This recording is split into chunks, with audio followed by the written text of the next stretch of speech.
All right. It is that time again for another weekly live stream for some Mythruna coding. Tonight I'm trying to implement some simple mini game for the maze. We've talked about the dungeons generator. Before we get started, let's thank the patrons. Um, Teamwork makes the dream work. I noticed I lost 2 patrons this month, so a little sad about that. Mostly because that means I have to update the slide. Okay, so let's get started without further ado. Let's move this stuff out of the way. Make my little dashboardy thing so I can monitor the stats. And we will minimize this. And let's get started. So, yeah, I don't know why those stats aren't appearing. If you're on, say hi. Yeah, because it says I have 4 viewers here, but not here, so I don't know. I don't know how that works. Good old YouTube. So let's get started. I'll show you what I've done this past week. Well, first of all, let's look at the spreadsheet. The to-do list is a lot shorter. Now, granted, that's because I've just removed some things to the next release, but you can see like all this stuff got done. A lot of, maybe 6 or 7 of these things were just in the last week. So let me see if I can remember. Hey, Ron. Let me see if I can remember all of the things that I've gotten working and what's still kind of not working yet.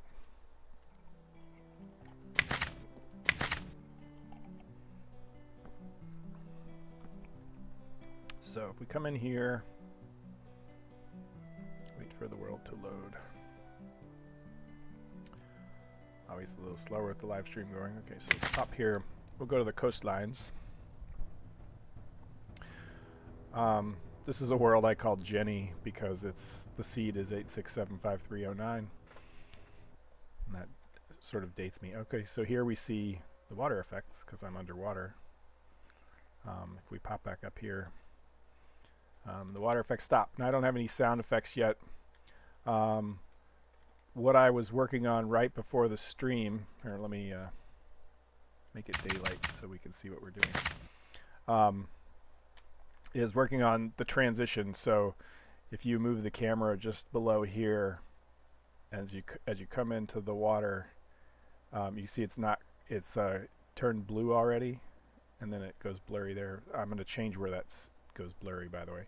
But to have that in sync with the edge of the water, it's a little more apparent when I come down here. You can see that it's not quite right yet.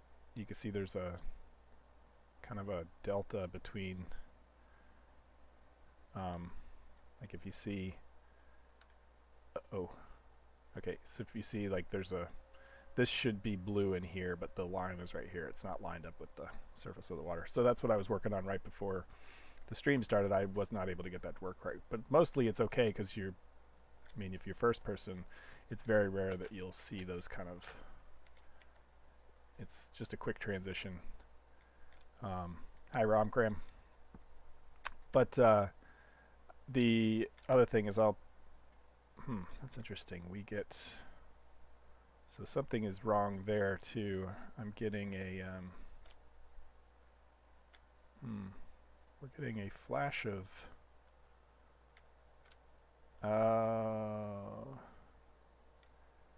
yeah, so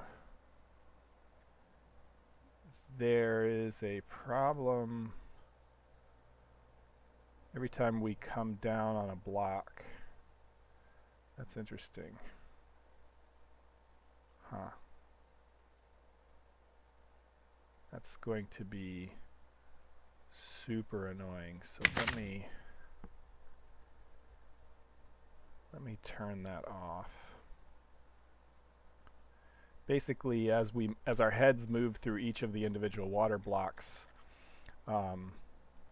it detects that we're moving through a surface and sets that.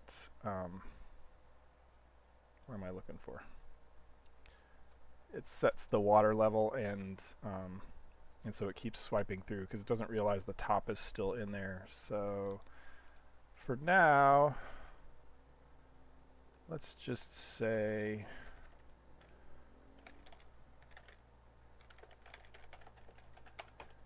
if our head's in a water block at all, we'll just make it.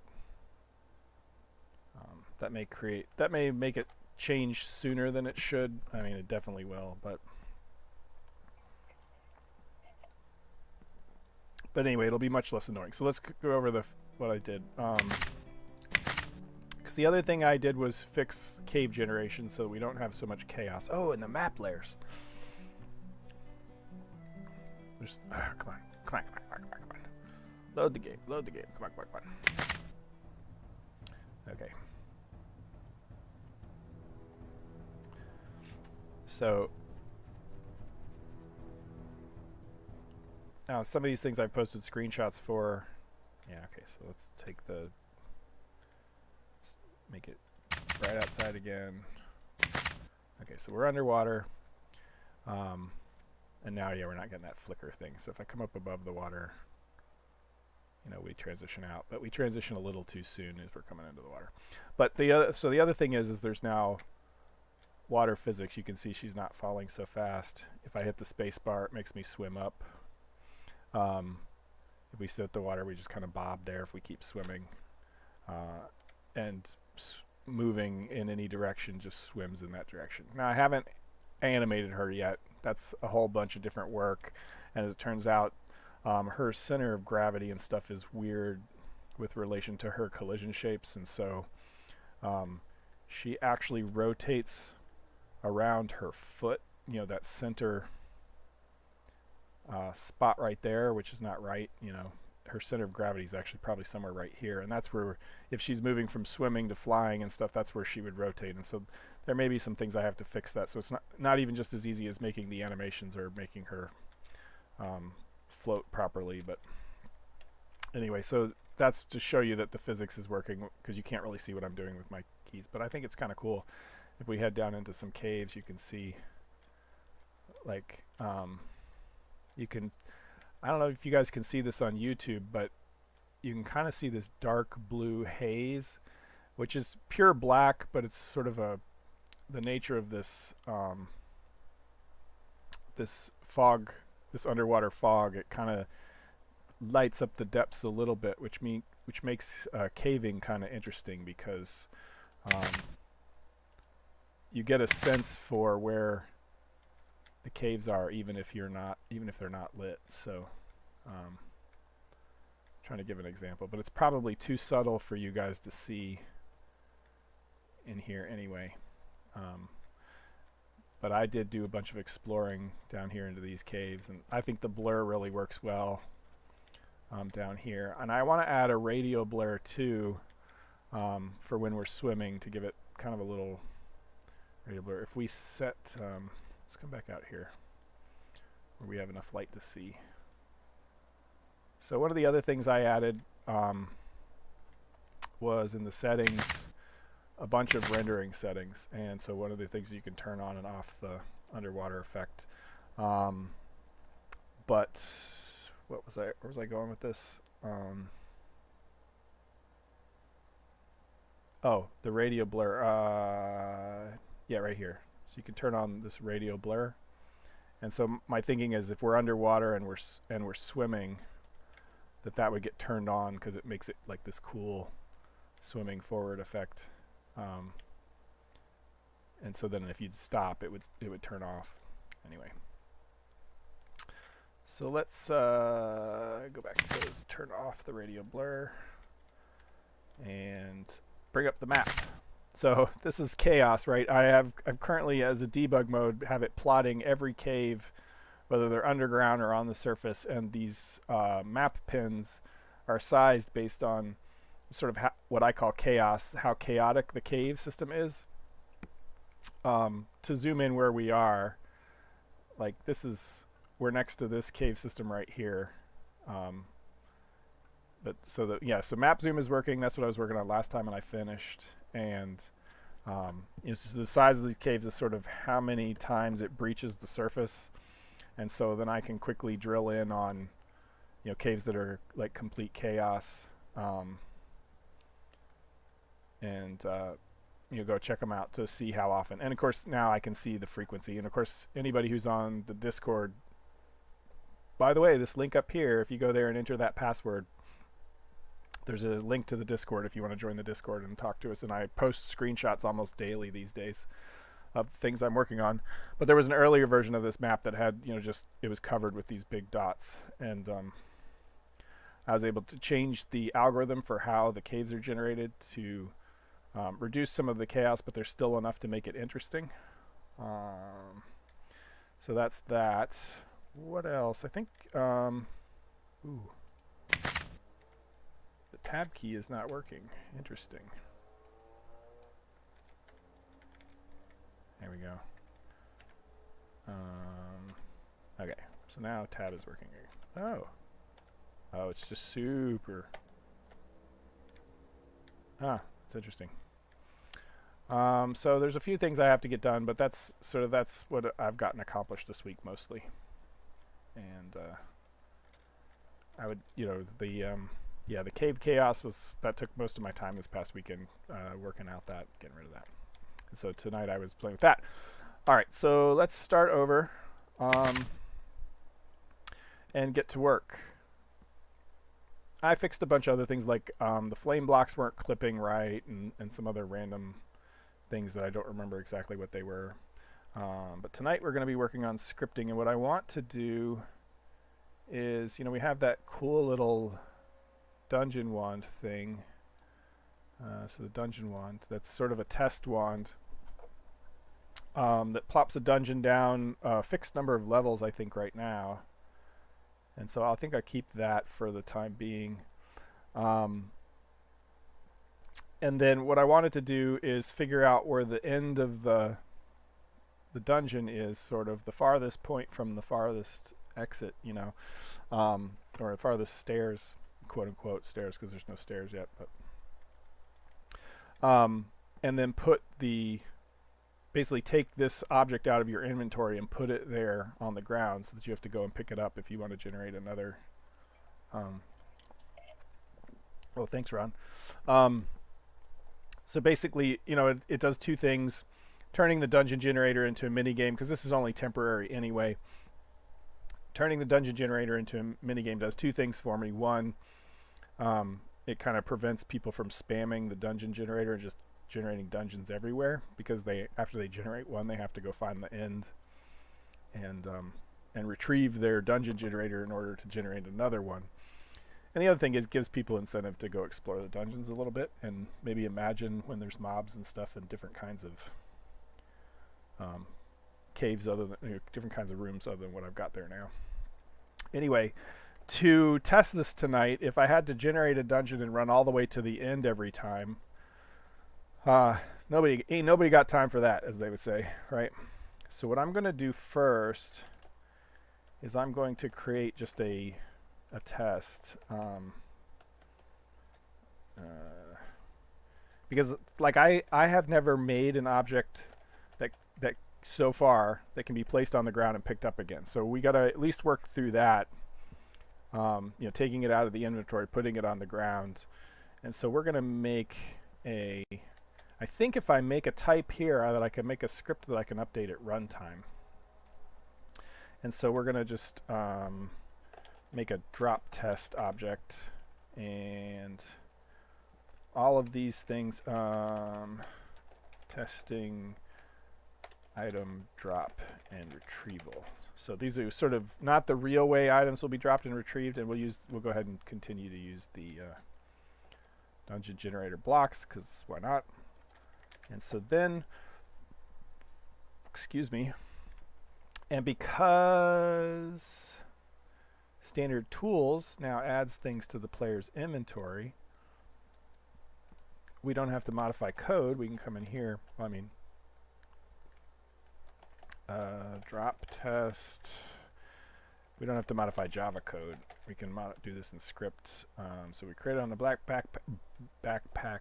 I think we'll create it there, and instead of, we'll drop it down. So this is like a grid, if you want to think of it, of your inventory. And so we'll set it in slot 18 and then down 4 slots, I think. recognizing that objects take up more than one slot. So I think if we just ran now, and probably so that I have an easy world to regenerate the stuff, let me just make sure I extended the right objects. So I think we don't even have to implement the clicks, but I will. Making sure I grab the right thing. Okay, so yeah, we will definitely want a context action. All right, so all right.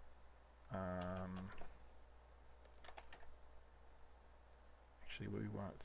Okay, that's good enough for now. We'll just put this in here and echo test. Okay, so basically,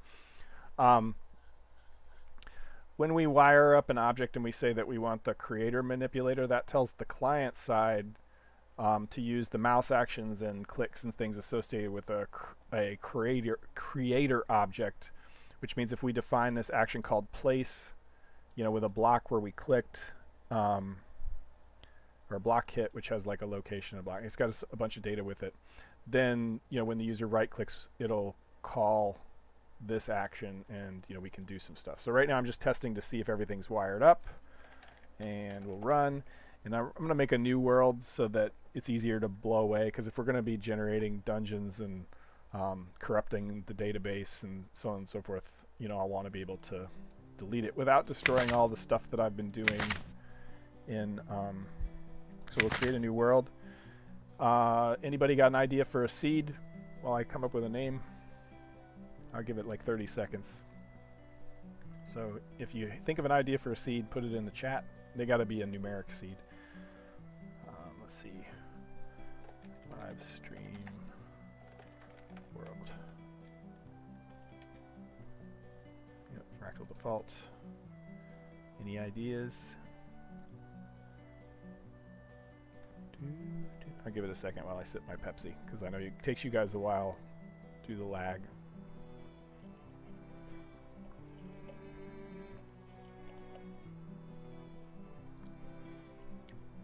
Alright. I don't know. Let's pick and I don't know. Let's do 98765. Alright, let's preview it, see what that would look like. Okay, good. We got a lot of water nearby and stuff. This is a way zoomed out map, by the way. I think our normal in-game map is only maxes out to here or something, so. Alright, so we'll generate that world. Oh, 2023. Oh, that would have been a good one. I should have been more patient. I apologize. Actually, we still could do it, but let's exit. Let's do 2023. I like that. Okay, so single player, create a new world. Oh, huh, that's interesting. Live stream world and 2023 preview. 2023 looks like. Okay, that's okay too. Big landmass we start on. Alright, so this will be the live stream world without a space. Oh, okay. Alright, we'll create a character. We'll name her appropriately, because that's Fade. The lovely Fade.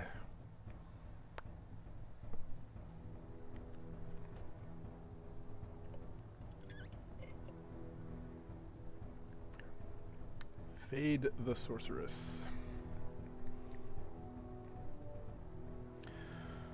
Come on, generate that world. Looks like we got 5 concurrent viewers tonight. That's pretty good. Yeah, so while this is loading, next weekend, I may have to move the live stream or not have it. Same with the following weekend. My younger child, the teenager, is in a play. and they have their shows, Friday, Saturday, and so I don't know if I'll be able to do live streams the next 2 weeks, and then I will be able to do one on the 28th or whatever that is, but then not the following week, because I will be out of town. My house will not be empty, but I will be out of town. Okay, so we are way up high. We are almost as high as you can get. That's kind of cool. All right, so it doesn't really matter where we test this, but I just wanted to come over here and see the world load in because it's one of my favorite things. Yeah, look at all that. Yeah, so there's this kind of repeating pattern that happens. I don't know if you guys can see it, but to me, there's a clump and a clump and a clump and a clump and a clump, and I think that has to do with the fact that I created new seed based on the location, and so each new random number generator is reseeded with a new seed, but the seeds are like numerically adjacent in some ways to the previous ones, and so basically we're seeing kind of a repeating pattern in the random number generation. And partly that'll go away when I change the frequencies and how those are decided, so I'm not too worried about it, but don't panic. Yeah, see, like there's this line of caves. There seems to be kind of these repeating lines as they go through. And I think it's an artifact of the random number generation. So there's our spawn tower, and there's us. And looks like the map loaded in, so we ought to be able to see far away and look at the cool things. Okay, so I'll pop open the inventory and see if our object is there. It is.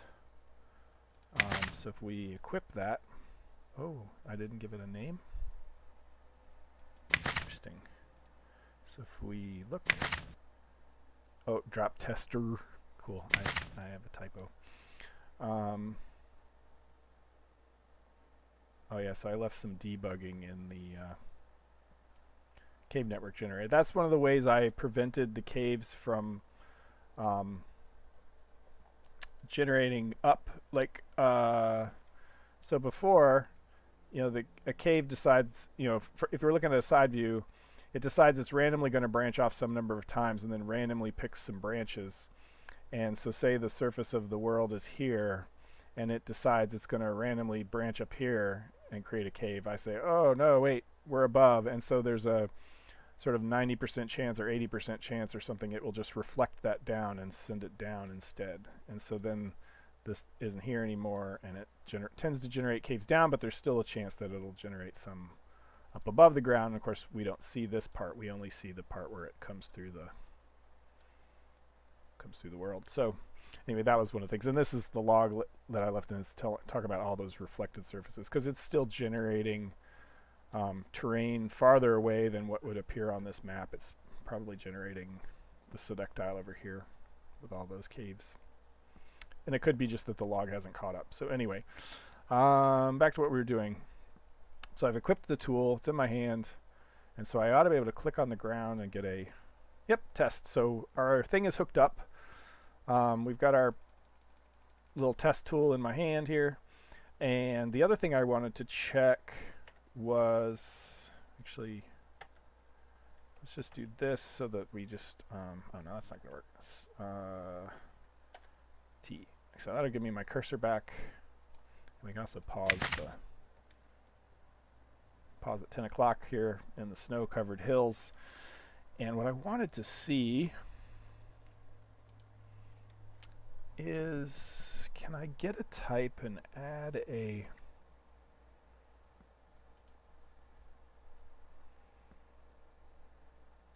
I wanted to see if I could update it live, because then we could just test it without reloading the game all the time.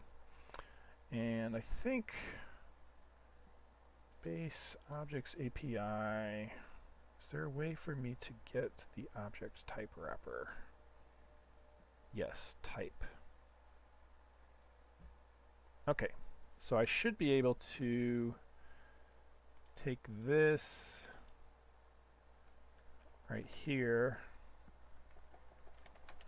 I'm going to delete most of it, but let's go over to, I think I had a server-side script, custom server commands.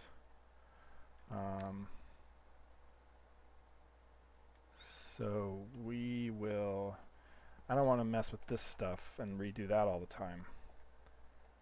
But we'll see if it lets me get away with grabbing the type again and then redefining. I don't know if it lets me redefine the action. So let's call this live test. And of course I won't see the log message because we're still catching up from the logs that, yeah, it's definitely finished all that. And I can tell that because there's none of the, normally in the lower right you'll see the far generation happening and it's not happening. So the log is just not caught up with us.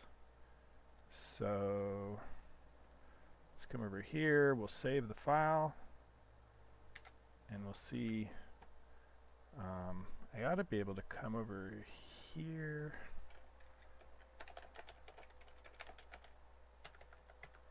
So we just see the last bits of the log, the last 1,000 lines. Well, maybe it is still generating. Did I do 1,000 or 10,000? That's a lot of, okay. So somewhere reloading, it, running custom server commands and it didn't error out. So let's see if it picked up our, nope. So unfortunately, that's unfortunate. I don't know why that's true.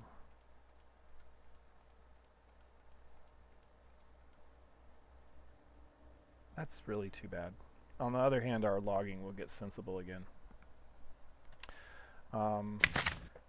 Let me make sure that even works. So we're going to have to do it anyway, so I'm going to kill all that. And unfortunately, let's try running it again. I just want to test this because that would make life a lot easier if we can just edit in the...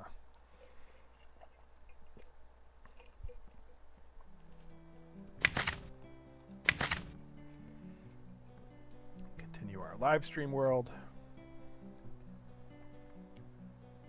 Man, I gotta remove that logging. That was crazy. Usually on the last week before I make a release, there's a whole bunch of log cleanup that I do because I'm a log pack rat. I add the logging and then I'm like hesitant to comment it out because, oh, it was useful that day. Maybe it'll be useful tomorrow too. And then eventually even I can't stand it. And so I make notes and go through. Okay, so we've got our... Blink. Oh no, so it didn't update it at all. So it's not that the... It's not that the script didn't update the I mean, it's not that this didn't run. It's that it didn't even update the...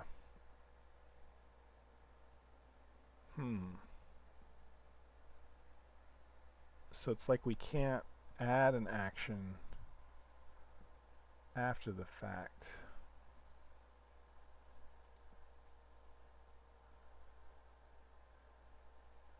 All right. Okay, so that's unfortunate. So that's really unfortunate because that means we'll have to load every time we want to.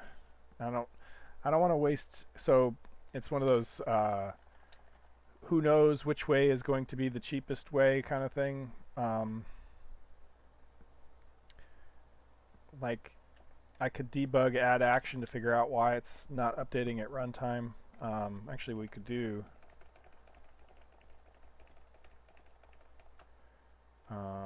We could log this delegate and see what happens. So this is, yeah, object type wrapper is the delegate. That should be what we're operating on. And so I don't know why add action is not doing anything. And so I'd have to debug that. And it could be that it's a quick fix that would only take 5 minutes, or it could be that it takes the rest of the time and we didn't even get our script written. And I'm pretty sure, even though we can't update live, I'm pretty sure I could get the script written. Yeah, drop test. I mean, the type existed, so I'm pretty sure we could write the script. It just means a lot more, exiting and reloading, which is unfortunate. But that means we're going to do bigger passes when we do it. Okay, so when we place, let's steal the code from placing an object. So this is the, where's the object tool. Okay.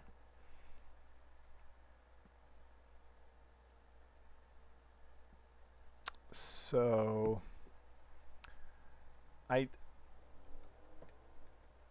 okay, I'm getting ahead of myself. So when we place an object, we do all these things. So let's just cut and paste so we can easily go back and forth. So we got the block. We're going to replace it on the actual location. So we don't actually need the block. Yeah, we really want to know, can we add an object here? If we can add an object here, then yes, we're allowed to place that. We don't have to select a blueprint because we're going to use ourselves as the shape. Oh, well, I can leave all this stuff in. Okay, so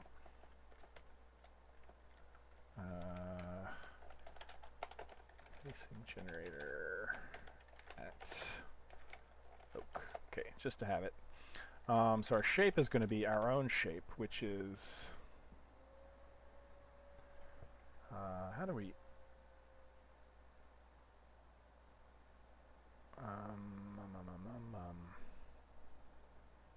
it's not activator, is it? Is it just object? Okay, let's see. It is object, yep. Okay. Object, shape info. So we're going to get our own shape. And we don't have to know any of that. I don't really care if it's placed exactly right, because we're just testing drop and pickup.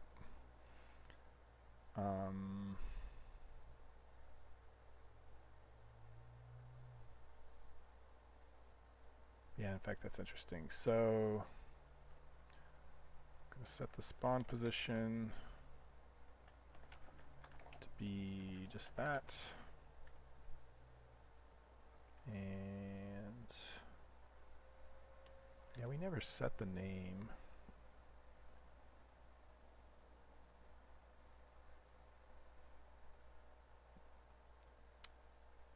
Actually, we did though. In standard tools, I set a name. Or drop test, yeah, I did set a name, so I don't know why. Oh, I gotta leave it now in order, or it'll create two of them. So I don't know why when we right-clicked. Oh, I bet I do actually. Yeah, we didn't. Anyway, okay. Let's not get wrapped around something that doesn't matter. Okay, so we want to say, in this case, when something got added to the inventory, we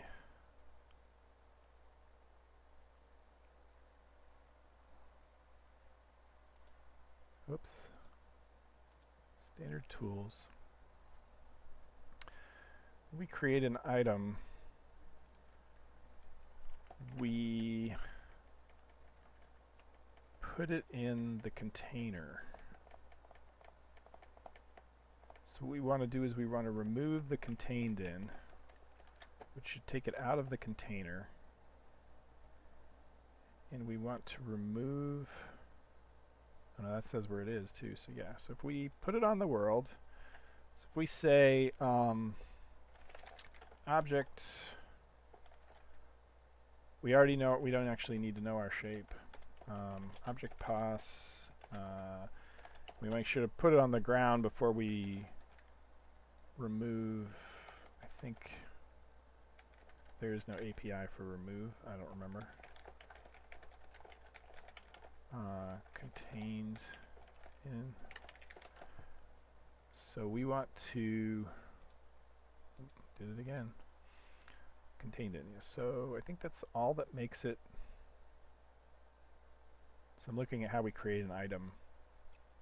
It's got all of its things. It's got an object name. It's got mass. It's got shape.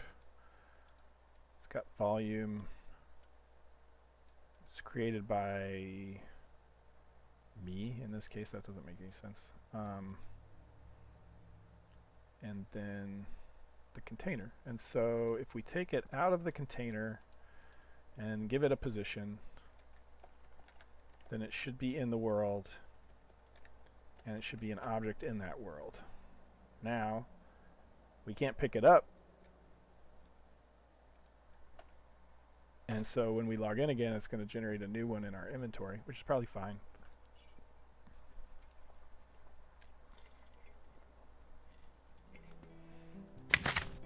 Alright, let's see.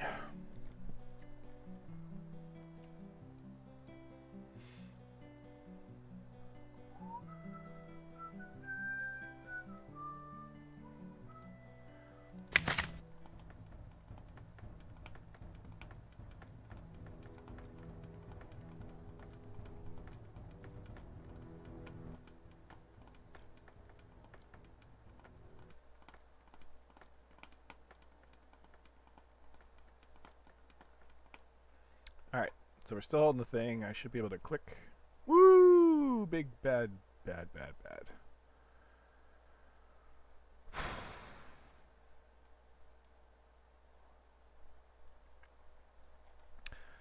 Okay.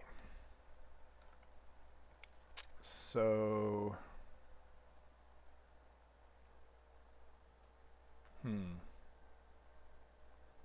So we did actually place it on the ground.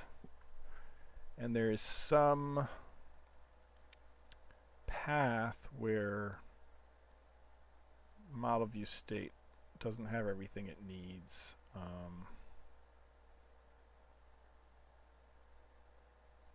Yes, there's no parent. Why did we think there was a parent? Yeah, bugs. Lots of bugs. Okay, so let's check out model view state real quick. I don't know why we're hitting that branch of code, or that path. 1096. Yeah, this class is overwhelming.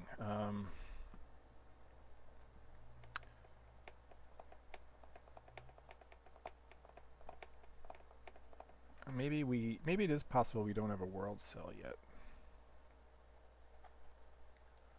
because this is something I added recently. So I think I mentioned before that sometimes there was an ordering issue where our backpacks, like our backpacks being relative, so we're a player, and my crappy stick figure drawing, right? I are an artist. We have our position in the world, and then the backpack is relative to us. It's attached to us, and so it thinks its position, is -1, 1 or whatever the attachment offset is, and then it knows it's attached to the parent, and so it gets drawn in appropriately. But there's a case, an edge case, where the client will see the backpack first, and it doesn't have the parent to attach it to, or it doesn't know that it's a child yet. It hasn't seen that parent linkage yet. And so it tries to load in that part of the world at -1, 1 or whatever. And if we're way over here in this part of the world and we've generated all this data over here, asking for even one little block of this part over here is going to cause all kinds of generation to happen. And so I put this code in to say, oh, by the way, if we want to find the lighting for this, and we're like miles away from where the player is, or from where our eye is, then just ignore it. And so that's what this code's doing, is basically saying, if we're more than 512 meters away from where our avatar is, then don't bother to do this lighting check. But the problem is, like, I guess it's possible for world cell to be null. And so I think if world cell is null, there's nothing I can do about it. I think so. Anyway, we've avoided the edge case. I think it did actually add the object. I don't know why it was in that particular path of code where it was trying to set the parent. Oh, parent was probably null. Yeah, it had to have been. So there's an order of operations. I think we probably have a little object sitting in the world. And I may add, you know, some special lighting or something when in the real version so we can find it more easily, because it's a tiny little item.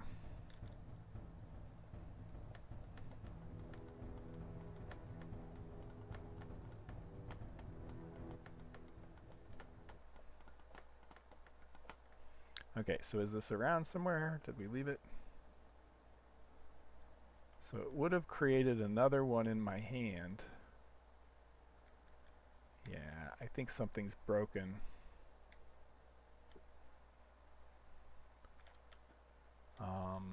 And I still have... Oh no, did it put the wand in my hand? Nope, I've still got a dungeon object in my hand, so it didn't even finish that part. So maybe it didn't get a chance to update the database. Alright, so let's try it again. Doink. Oh, we got errors. Message prepper data for class object type prepper.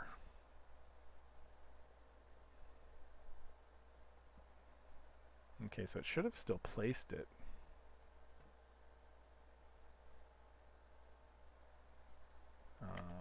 Still in our inventory. Alright. So... And actually, that particular error makes no sense to me.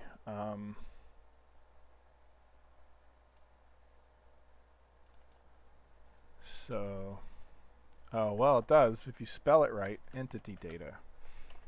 But this should have put it on the world.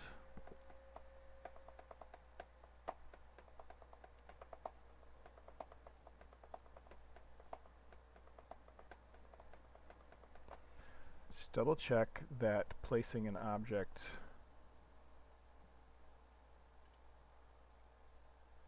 that's all it needs to do. Create in its shape. We already have an entity, we don't need to create it. Create by. Okay, so that should have been enough. Perhaps it didn't get to finish because it crashed. I don't know. It's all so much nicer when things just work right the first time. I had a pretty productive Monday. I was off, where things were pretty much working like I expected. I did the flame block thing.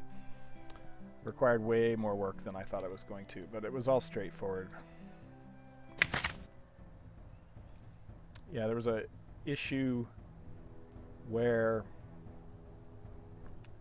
I'll place one and show you because it's going to be nighttime anyway. So we've got no objects hanging around. So let's grab this one real quick. And then I will place some fire here in the snow. So this way we'll have some light to mess with. Okay, so the issue before was under certain cases, if you started to look up, the flames would disappear, or if you started to look over to the side, you know, if it was the only flame block around, you know, the flames would disappear before you actually got them completely out of view. Like it would disappear right here. This one would like disappear right there. Or so anyway, I fixed that, but it turned out to be a lot harder than I expected. All right, so let's see what's going on with this. Can we make it work? Okay, so we still got issues. No method found for remove component. Action context. Well, that would be why it's not getting removed. And I think the reason that we're not, I don't know why we're not seeing it placed. That makes no sense at all. This is very frustrating. So, I'm going to check to make sure there isn't a way already to remove entity.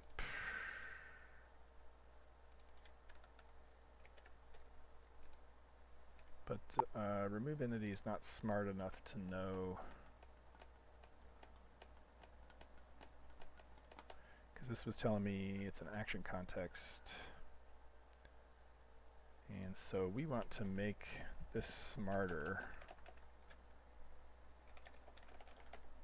Actually, we don't have to say def, we just say entity. Entity instance of entity ID. And we can do that. Else if entity instance of, I think I already have some kind of, oh dear. Yes.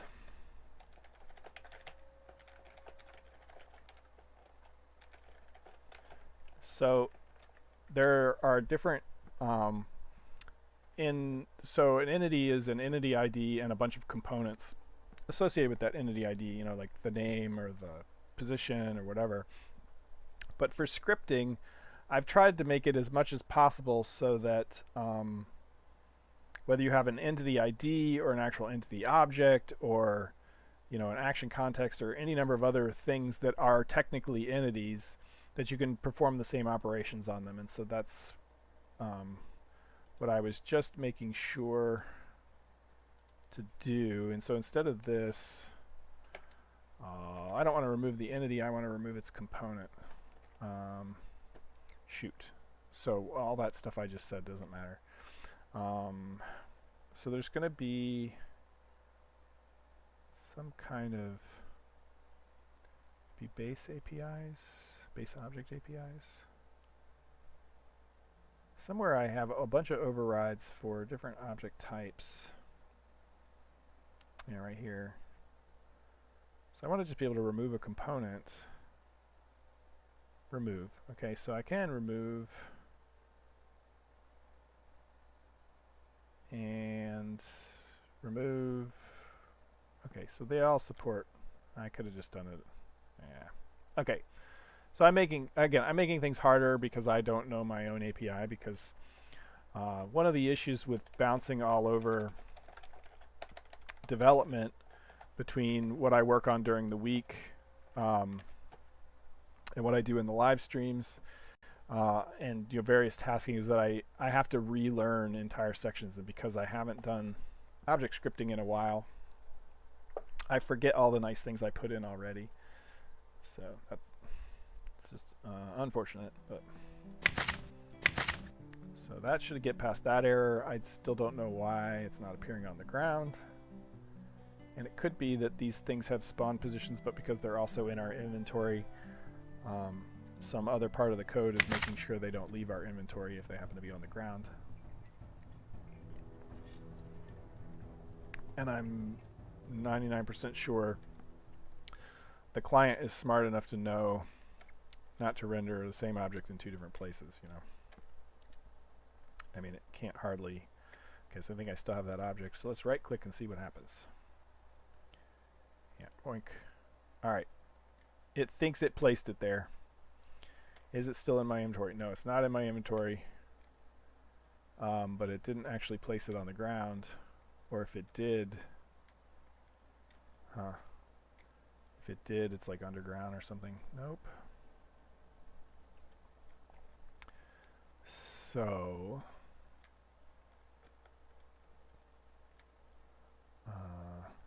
I mean, even the nighttime horizons look pretty cool.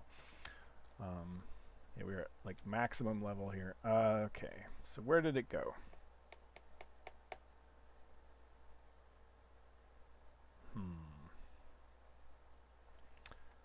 One thing I can do with the live edit script is I should be able to query objects and things.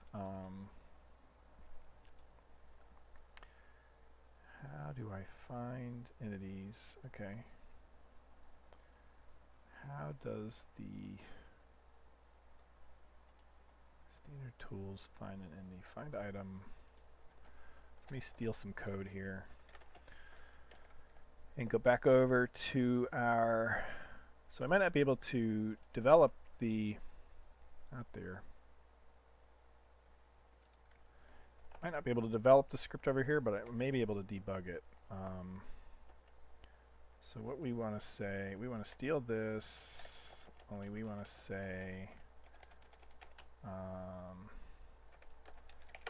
def equals object type. I want to find all objects of that test drop test object, but I want to do make sure not here. What am I looking for? The base APIs, no, base object APIs. So object type, can I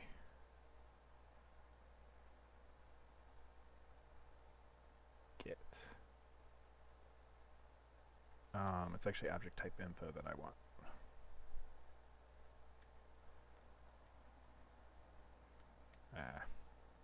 So okay, we'll do it the.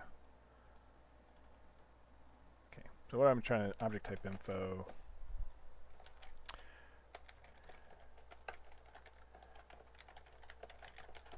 Okay, so we're gonna. There's one issue that.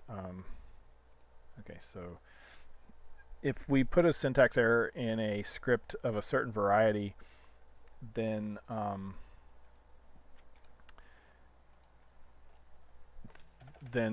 it will kill the ability to reload that script. So I'm being careful with what I add, so that it's always good syntax. I'm going to add things one at a time. So we've got a type ID, which means I can create a filter, object type info, and we're going to look up all of those that have that type ID. And so find entities, filter, and we want object type info dot class spawn position dot class. Actually, let's just find all of them with that type. If we filter too much, okay, so log info it. Oh boy.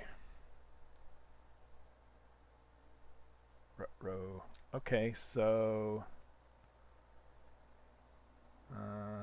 compile table type version. Okay, so it doesn't like the select, and that's okay. You're gonna tell me what data you don't like?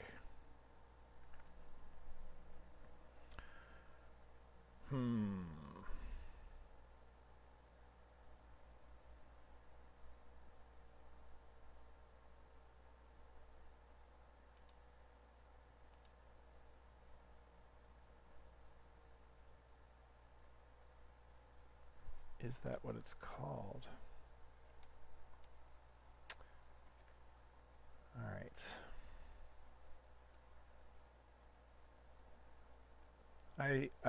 The thing that bothers me the most about having to hunt down these bugs is that I feel like it makes this not very instructional. So apparently we've got a type ID. I suspect that Groovy, in all of its wisdom, has type inf. Okay, that's why. Okay, is it going to reload? No. See, we killed the ability to reload. All right, so let's run it again. Oh man, I've had the worst earworms stuck in my head. I don't even want to tell you. It's the worst songs to have stuck in your head.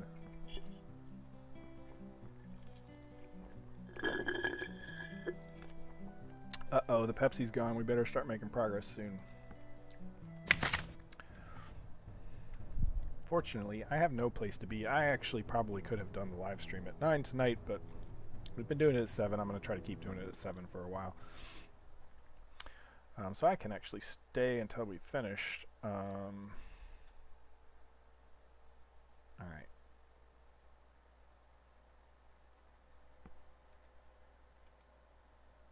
Yeah, so chain RL generator, okay, blah, blah, blah, blah, blah. Alright, so let's go in here. If we save it again.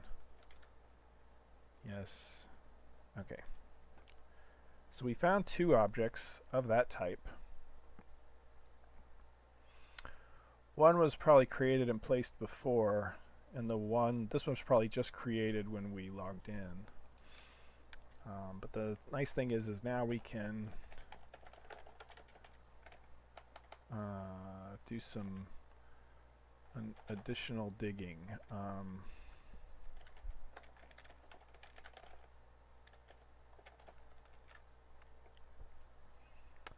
So one of them, yeah, so the one we're holding now, because it created a new one for our inventory, doesn't have a spawn position, but this older one does, and it's at, let's see, 26335. Like, it's literally underneath us.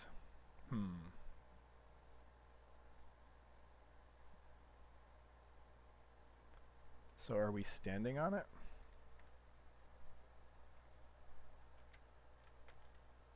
No.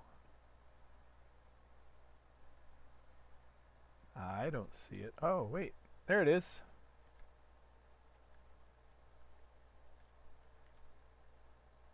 That's oh, it disappeared. Where'd it go?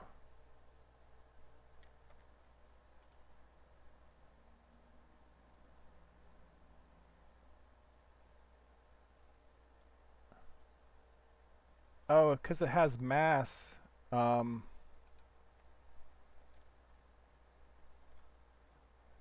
Because they have mass, it's not static. Oh boy. We are running over it, and yeah, see, it's there. But I don't know why.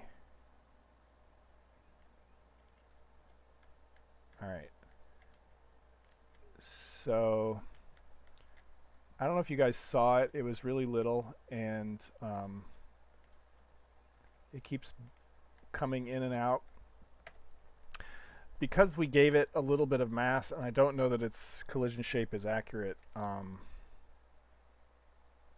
yes, if we run this again, I don't think it'll have moved.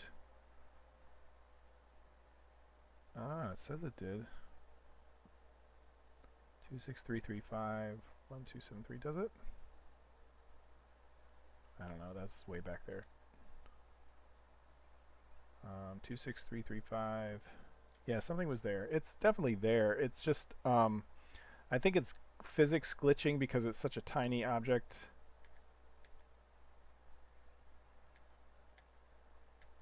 And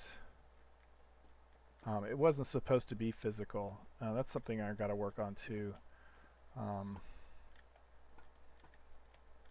But anyway, so that's easily remedied. And fortunately, I fixed the ability to transition an object from what you call it.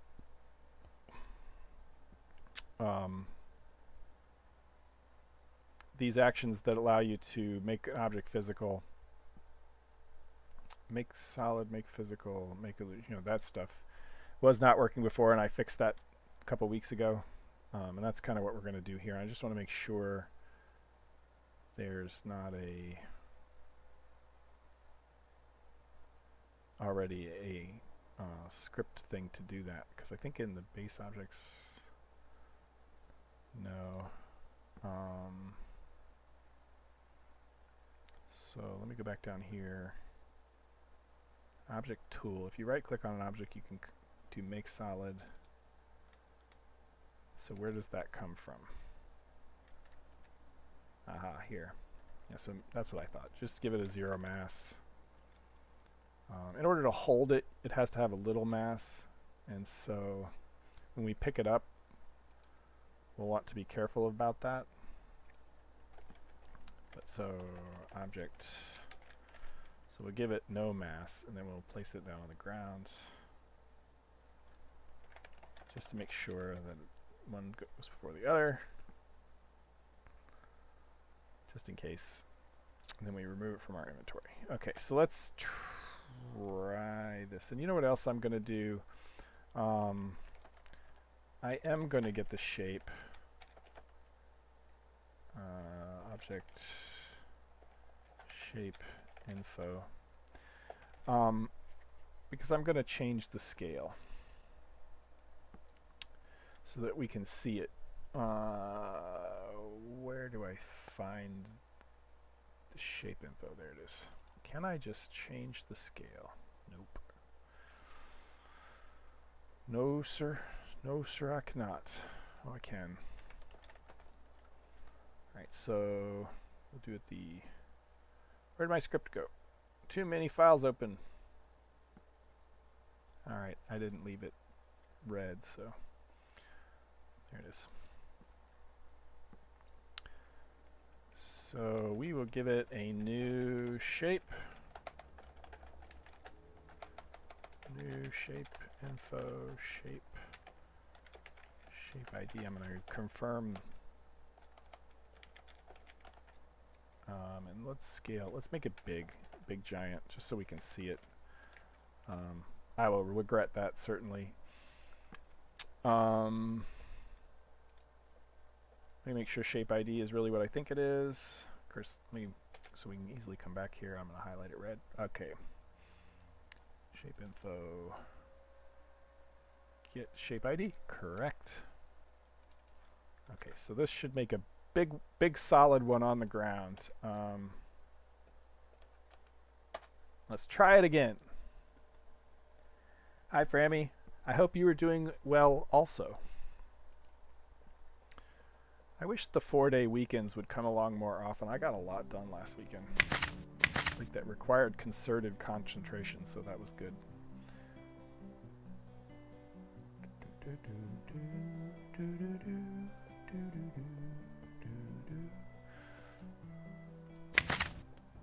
One of these weekends, one of these weeks, the Music Weeklies challenge will line up with something that I want to write a song about for Mythruna, and maybe we'll do one of these live streams where I write some music. Whoa. Okay, so am I still holding the thing? Yes, which means there was something else I didn't fix. I'm still holding that other object. That's another problem. So the object does exist in two places. And so now that I've equipped a different one,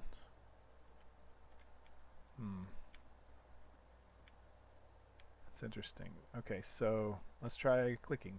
Everybody hold your breath. Alright, row. Okay, so see, there's a problem in that I'm still holding it. And so it's an attachment to me. That object is attached to my hand. And I guarantee you the client is only going to show one of those. And we can go over here and I can make sure that we've got the... And the other thing is, I think it's still in my inventory. So it could be there's a bug in the client. You can't remove things from the inventory. Yeah, both of these have a spawn position. You know... See, if we go into my inventory... Oh, no, it's gone. Okay, so it did remove it from the inventory. That's a bonus. but the problem is it's still attached to my hand. Well, it was a second ago. Yeah, it's just teeny tiny. It's hard to see what's in your own hand, but you can see it down there in my hand. And so I think I can manually, let's do this. So it's just a little window. So I think I can manually fix that in here. What is it? It's called holding. So let's go look at the script that does equipping. I believe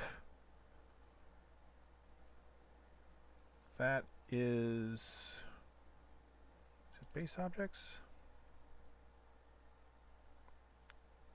If we have search for equip. Yeah, so if it's a base item, we can equip it.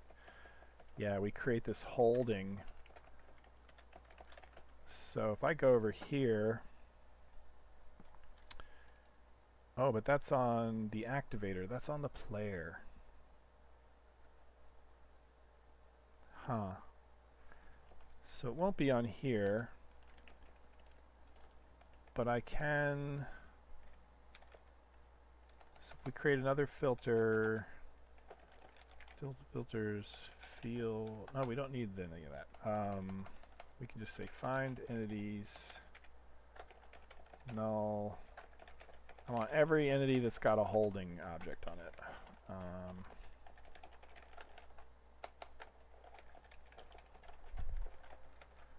Okay. So yes, we're holding entity ID 11. That must be me.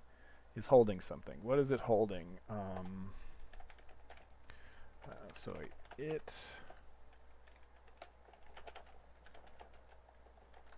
is holding. What is the? So, there's a learning opportunity here as well. So we talked about, you know, an entity is just an ID in an entity system, right? It's just an ID. It's just a number. Okay, yeah, maybe I'll just draw a number. It's just a number, and then it has all of these different things attached to it, like its name, you know, its position. These are all like separate objects attached to that number. And so in kind of one-to-one relationships versus one-to-many relationships and things, it gets weird. So like when an item is in some container, so we've got like the container over here, it's got its entity number, and this has got the little item has got its entity number, and so there's a component that points to this that says I am in this container, and that lets us have many objects in the same container, because for a given type an entity can only have one name, it can only have one position, that kind of thing. So only one type of component per entity. And so this way, this entity has a contained in, this entity has a contained in, and they can both point to that. Now the holding is a completely different story. Holding can only go in one direction, and so it's actually on the player's hand. Like, well, that's the way it's going to work eventually. I don't know if that's the way it's working right now, but so there's an entity associated with the player's hand, and that has a holding component that points to whatever the item was, right? And so if I sever this, it stops holding it. That's what I'm going to do in here. Well, first I'm going to, I was going to look at holding and see what we're holding. I forgot what I was doing. So we want to see the target. Okay. And so we say target. And so that should say, so entity ID 11 is holding entity ID 4684. So if we take 468, so anyway, if I just say remove holding, then it will remove whatever I'm holding in my hand, basically. It'll remove that holding component. So we do this. Okay, so we removed it, and so if we ran this again, we should see none of those. So yeah, no holdings. So I'm not holding anything in my hand anymore. Let's check. Oops, what I want to do. Yeah, so my hand is empty. So did the object appear in the world somewhere? No, it did not. We could have a chicken and egg issue. I'm definitely contacting something. See, whenever you see this, my palm was contacting something apparently. Yeah, there's a dungeon generator around here somewhere, and I keep running into it. It's just we can't see it. Yeah, I'm walking into it. You can't tell, but I'm like walking, and now I'm standing on top of it. It's there. We just can't see it. So what happens? No body position for 25.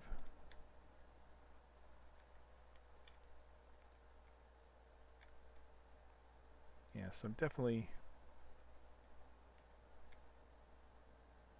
running into it. And so I suspect if we log out and log back in, it will be there. But I don't know why it didn't show up before. Probably some weird edge case with the client placing a holding object without having it removed and set it into a weird state. Of course, I could have fixed the script before we ran. I just want to see if the object shows up. We'll get there. We'll get there. We'll get there. We'll get there. This should not have been so hard.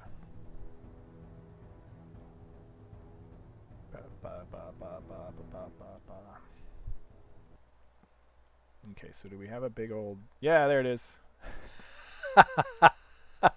And there's our little one, too. So when we fixed all of the holding issues, there's our teeny one. And of course, I think what happens is if we... Let's see if I can... If I walk into it, it's a real physical object, I think. Yeah, so it's getting moved around when I walk into it. I wonder if I can right-click on it. Oh, wait. Yes. I'm just holding the hand. Okay, so no, that moved the... when I wasn't equipped, when I didn't have anything equipped, the game equipped the build wand on my behalf. Okay, so let me right-click on here. Okay, I can look. It's the drop tester. And if I can make it illusion or make it static, that means it is a dynamic object. So as I ran over it, it was moving around and stuff. So if I make it static, then I ought to be able to grab it and pick it up. Yep, there it goes. So there's the teeny little one. And it makes a little shadow on the ground, teeny tiny. That would be too hard for a player to find. This is ridiculous. And of course it does weird things to the shadow as we get close to it. The drop shadows are all messed up. But that's kind of cool. Alright, so let's see what somebody said here. Why are you putting the responsives?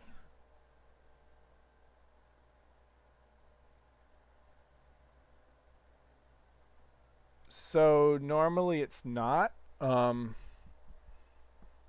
This is kind of a special case. Right, we're kind of hacking something in. We're kind of hacking something in at the moment. That's why. So if we come back over here, so I don't need these anymore. I'm going to take them out. Because otherwise we will remove everything we're holding every time. So normally there's going to be some kind of default actions for objects. And so you can have non-droppable objects like cursed objects that you can't drop. You can't remove from your inventory, and the whole things contained in the inventory. So essentially, there's going to be some scripted action for taking an object so eventually what it'll be is something like, if you have an object, you'd call add drop and give it the location. Say I want to drop the object there. And then a base item would know, okay, to drop, I need to make sure I'm not in the inventory, I'm not being held, and I'm going to drop it on that location. But probably what happens is even more than that, in that if it's in the container, then we ask the container, is it okay if we take you out of the container? Because some things will be fixed in the container. But I'm just trying to get this working, and so I don't want to spend too much time. So what we'll do, we know it's being held because we're holding it. So what is the holder called? I think I can find that out over here. So the person holding the object is the... that's not helpful. I think it's the activator. I think that's what it's called.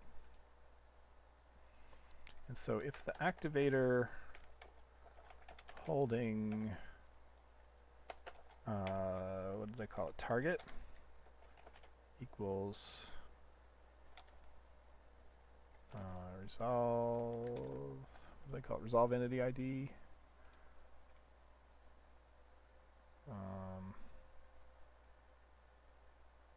Yep, resolve entity ID. I think there's a better way to do this, but this way is I know it will work.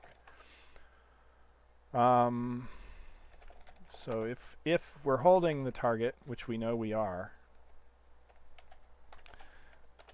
then we will make sure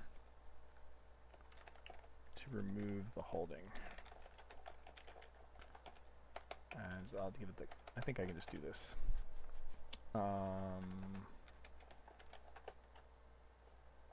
Just so we know. Okay, so unholding the object. We gave it a spawn position way too big. Let's give it blueprint size. And let's try again. It's nice that I can right click on them and delete. Yeah, the whole item drop container transactional stuff, if you want to avoid things like object duplication and players working their way around weird ways of both holding and placing items and stuff like that, it needs to be managed in kind of a central way. So eventually, if you're holding an object that's in your container, that is something that so here I'm going to go off on a tangent for a second. One of the things missing, and it's on my to-do list, is the fact that unholding. Ha! I love it. Yeah. So so whenever you decide you're going to equip an item, like I think this one's equipped right now, it's supposed to show a little hand over it that says you've equipped that in your right hand, because right hand, left hand equipping is going to be a thing. You know, if I equip this, then I'm holding the axe. And the reason I did it this way is for convenience, to say, like, if you're wandering through town, there's two ways to handle it, right? If you equip an object, it goes into your hand and comes out of your inventory. And then you have that space in your inventory to put something else. But then if you're holding your axe and you're wandering through a town and you're like, all the NPCs are giving me funny looks because I'm wielding this giant axe around, I'd just like to put it away. There's no easy action to put it away because I can't find the place in your inventory to stick it because you might have scattered stuff all around. And so I've chosen to go with in order to hold an item, you have to have it in your inventory. And so anyway, there's some weird transactional stuff that has to happen with holding an inventory, and just to make sure players don't end up duplicating stuff. And you can read about that for like every game that ever existed. Weird rhythm games you can play with your mouse to get item duplicates ever since the original Diablo. Alright, so let's equip this again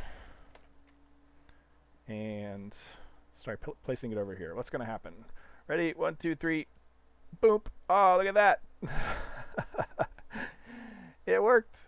Okay, so we've got the we've got what I thought would have been the easy half working. Now what we want to do is we want to have, when I right click on this, I need to add additional actions so we can look at it. Yeah, item testing, item drop, retrieval. We need to be able to right click on it and say retrieve, right? And then we fully come full circle. And I'm going to go ahead and get rid. Oh, you know what? Oh, that's because I'm not running the object tool. So if I go this, I should be able to delete this one. I should be able to delete this one. Okay, so now we're clean again. We've got this guy, and I think I made him solid. Yep, because I gave him mass. So that means you can, oops, means you can stand on him. Oops, if you're better at parkour than I am. Anyway, you get the idea. You could stand on it. It's there we go. Whee! I'm falling off the edge. Yeah. So the easy part. And so what? Well, see what I'll do. Yeah. So the drop is easy. Right click to pick it up. Of course, it would require that your hand be empty. So if I unequip. The object tool takes over. So I think when I'm holding nothing, so that's the other thing is the context actions. They're not done right either. Like what it's supposed to be in the final version is when you right click on an object, you might be holding an object that like you're using a tool on that thing and that would have its actions, but then the object itself also has its actions and those would get combined in a list and each of the actions would be checked to see, can I even run now? That's one of the problems in the inventory. You see it has both equip and unequip listed, and eventually it will be only one of those will show up based on whether you can do one or the other. So equip would replace unequip and so on. But I think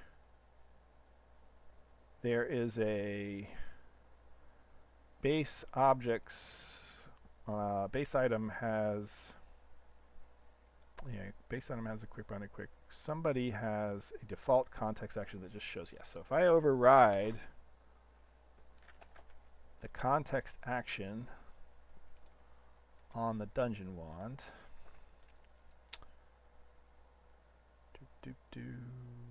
so this test object, drop test.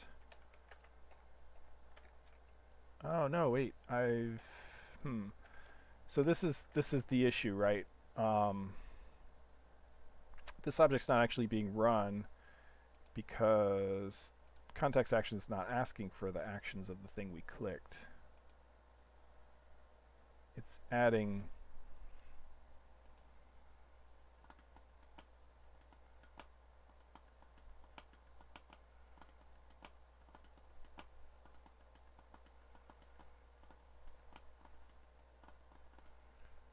so how do I ask an object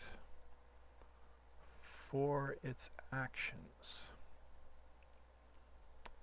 And I think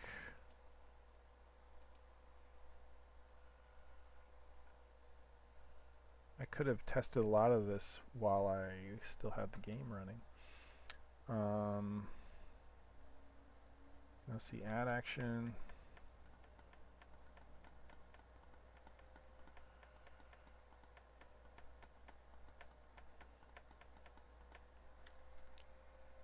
So I think I can access the type directly. This is going to get weird in a second.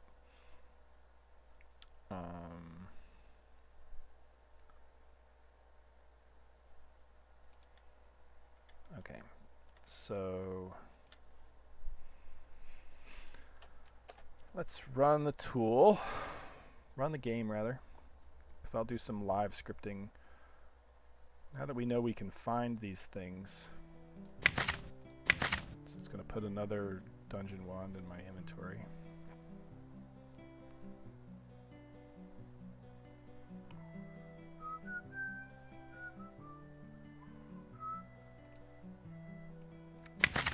So I appreciate you guys hanging out with me while we finish this up.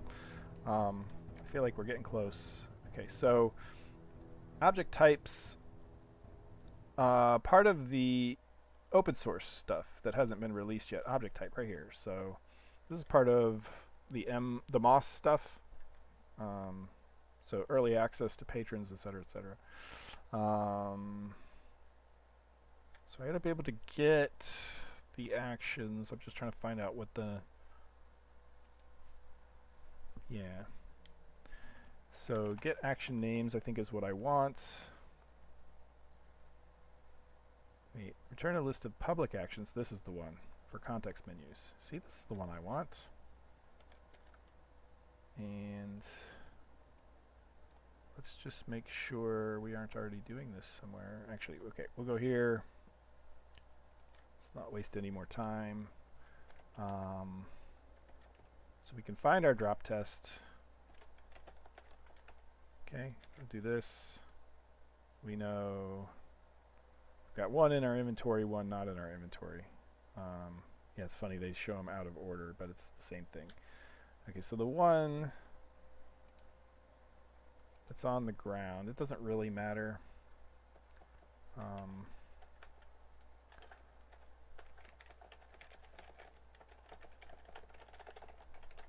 But I'll skip that one to do this next bit. Def type, I think I can say type equals...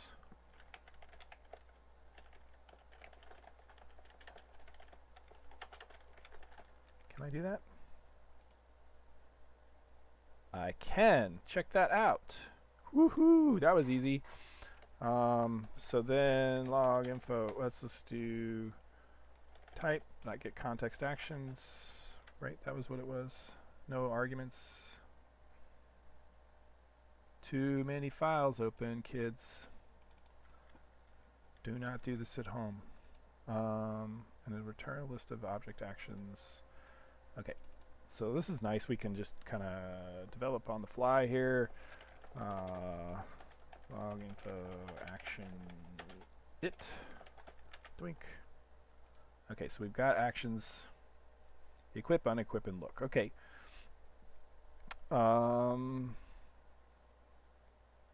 That's fair, except for we can't equip and unequip because it's not, we're not holding it. So this is the problem with we can't check to see if these actions are available because I haven't implemented that yet, but realistically you would anyway. So we're going to implement some standard behavior here for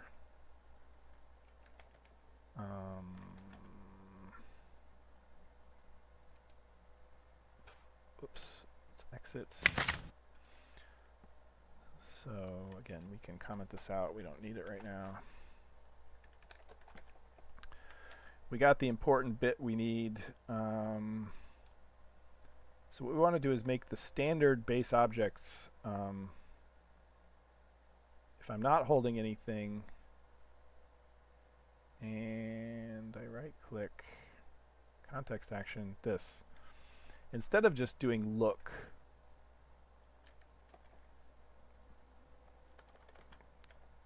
let's iterate over object hit, its type, and all of its actions. Okay, so we'll take this part out. And let's make sure I know how to get the object type, or the object, sorry, context, object action. What's its name? Yep, name. Good, I wasn't dumb. Oh, see, it's got the infrastructure in there, say can run, but we haven't implemented the can run part for all of our actions. I'm going to cheat. Equal, oops. If equip equals, actually call it action. Action name or unequip. Hackety hack hack. To do fix me bad times proper action filtering, just so I don't forget. Turn, we don't want those. Otherwise, we will options add new option.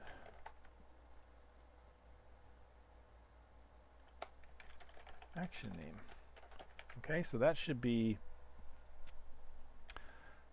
good there. Now it's not going to do it. Now if I ran this and it worked at all, it wouldn't make any difference because we haven't added to our test object an action.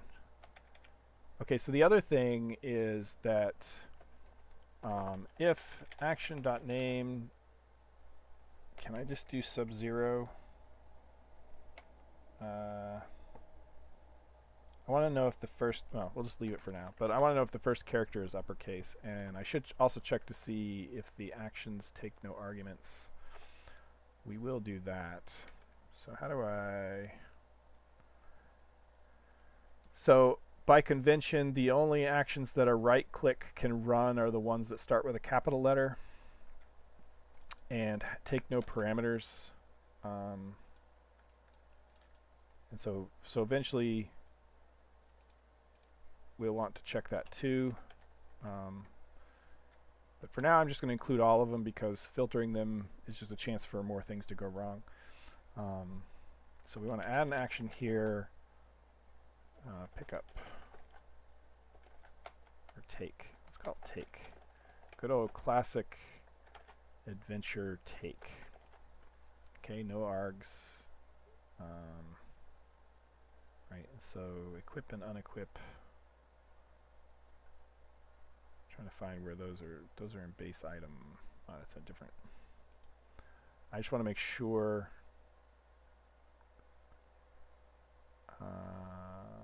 Yep, so this will be run on the object. It's just me. Okay, so. But when I take it, I think it's still run on behalf of the player. So let's just see if we've hooked up. We'll get an error if nothing else. And so eventually take will be a standard action on almost all objects, right? Any regular item would have a take, and then it would conditionally be in the actions or not based on the state of the object, whether it can be removed, etc., etc. It would know if it's allowed, like maybe it doesn't belong to you and it's in an area you can't modify, etc., etc. So that'll be like standard behavior for most objects that don't override that behavior.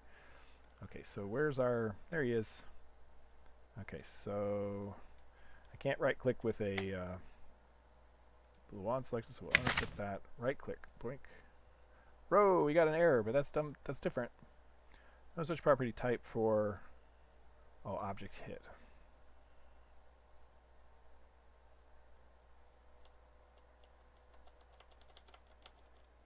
Okay. So I screwed something up. Context action. Where'd it go?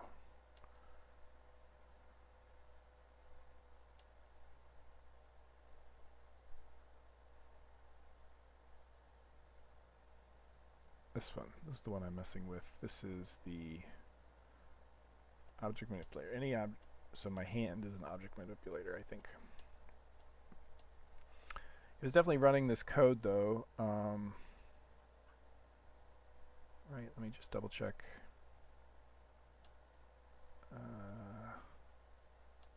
216.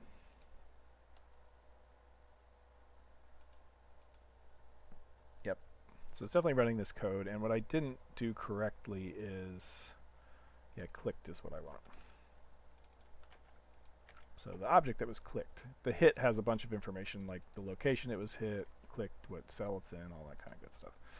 How far away it is, I think it's a bunch of data in object hit. So clicked is what we actually clicked on because that's what we set up here, the entity ID of the object that was hit. So that should be the only problem with that. And so we try again. You 7 concurrent viewers are super troopers.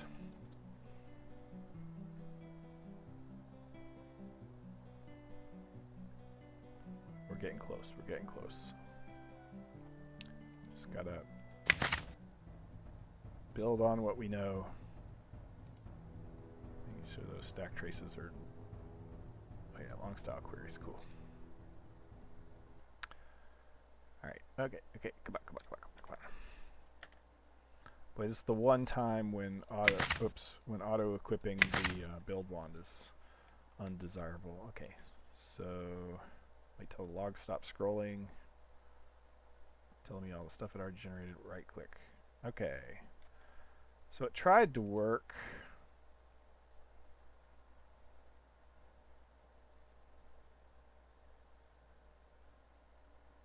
It tried to work.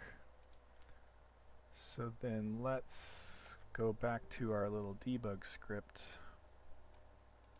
Oops, not that. Back to our little debug script, add this back in so we can see what the action list looks like. Equip, unequip, look. Ah! Object type drop test. Equip, unequip, look. Apparently we do not have the action that we added. Did I finish adding it? Or did I leave it? No, I definitely did, right? Dungeon wand. Drop test. Add action take.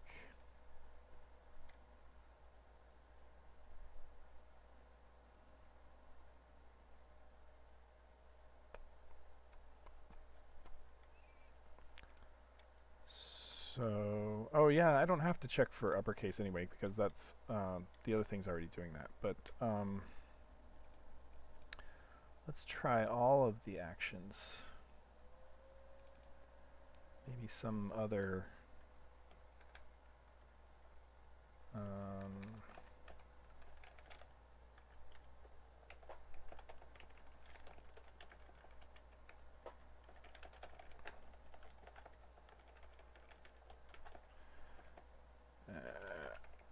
okay, action.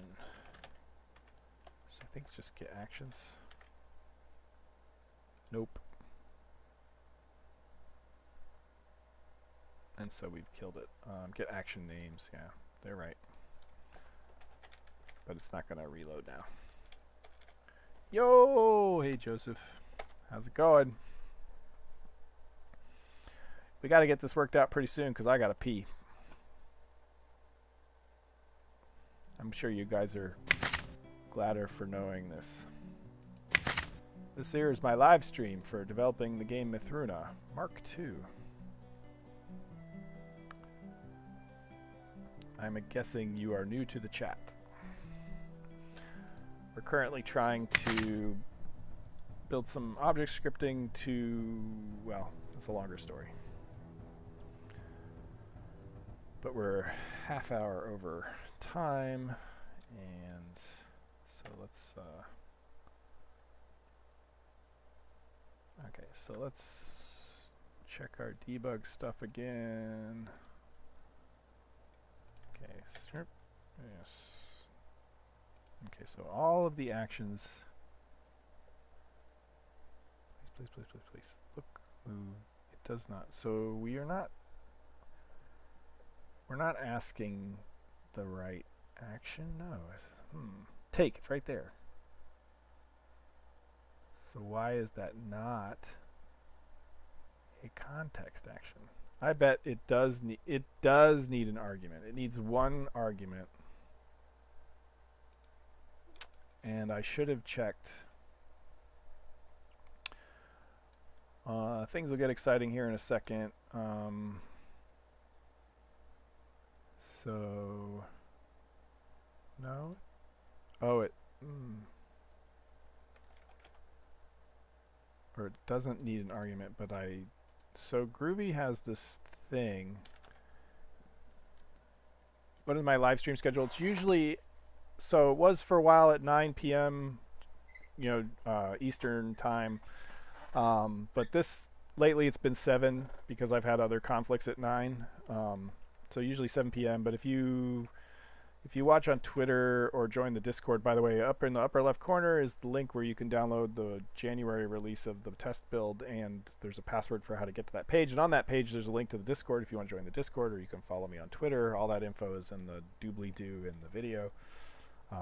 Anyway, what I was going to say is Groovy has this thing where if you don't specify this, it adds one default argument here, and so that makes take look like it takes one argument. And if we do this, it means it takes no arguments, because to be a context action, it has to take no arguments.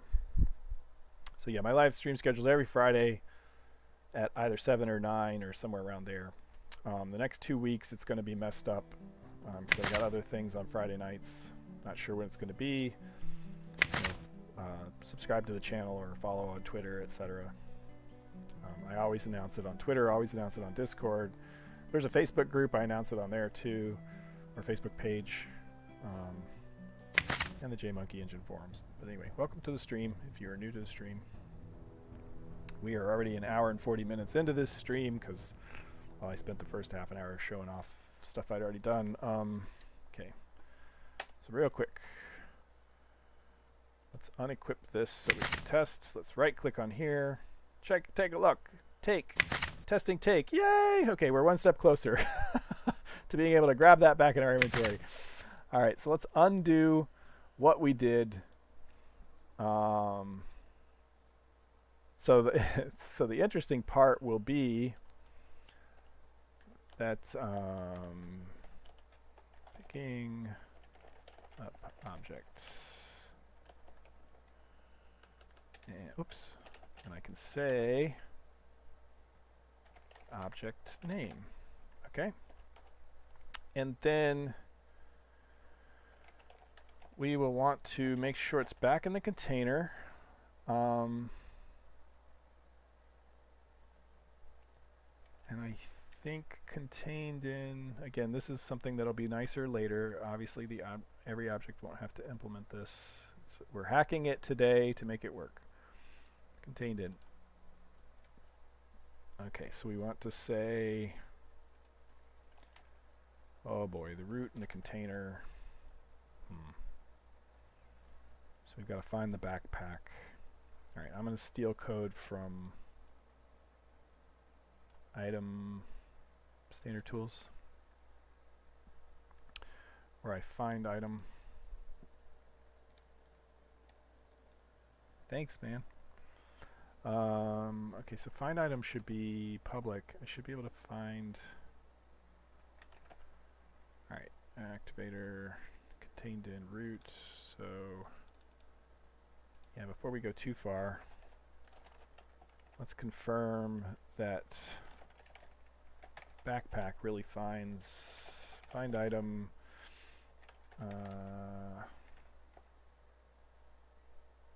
Is it entity ID?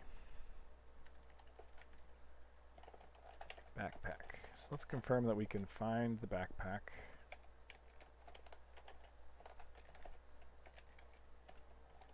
I'm losing the ability to type. Also losing the ability to talk, so got to get this working in a second. We're getting closer, we're getting closer, we're getting closer. Wiring this into the dungeon generator is actually not hard, but I don't think we're going to do it. So that is interesting on its own. Problem is you got to test it and walk all the way to the end of the dungeon to test it. But it probably would have been an interesting discussion to talk about how the dungeon graph, how we would find the farthest room in the dungeon graph and stuff.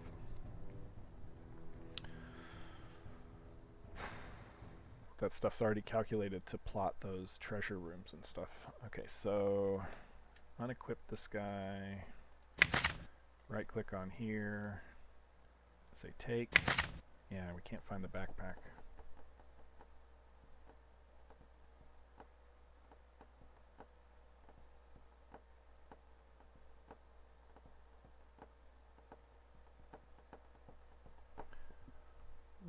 Why can't we find the backpack?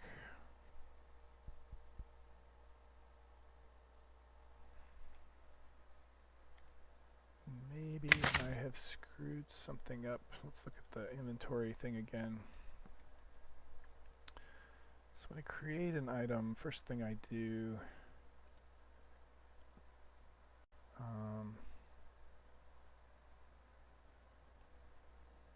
create container backpack contained in. And the create container, first thing it does is event.player, activator should be the player.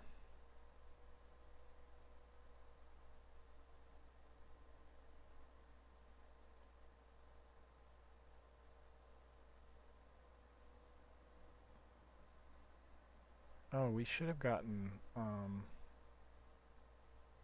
some checking.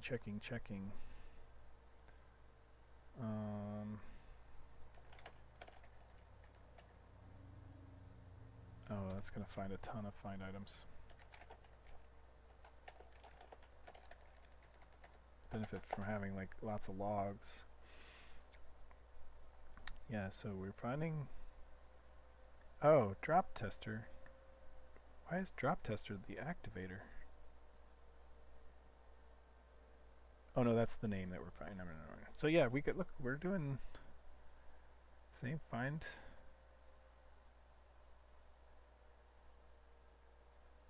Null. That's why the activator is null. Okay, so so I'm barking up the wrong tree. The activator. Who is activator and why doesn't he have a...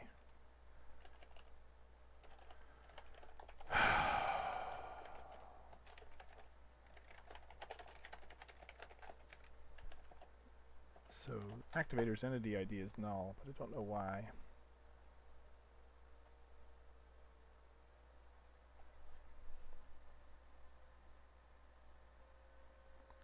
And the activator should be a...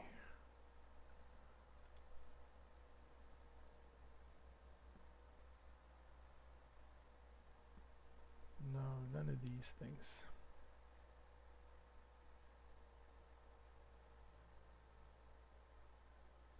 Alright, sorry guys, I'm going to end up doing this the hard way and just running a bunch of times. I know this is not entirely interesting, but I appreciate you sticking with me. I think we can get this part done in 13 minutes. End at 9 o'clock. 2-hour live stream, that may be a record for me. Alright.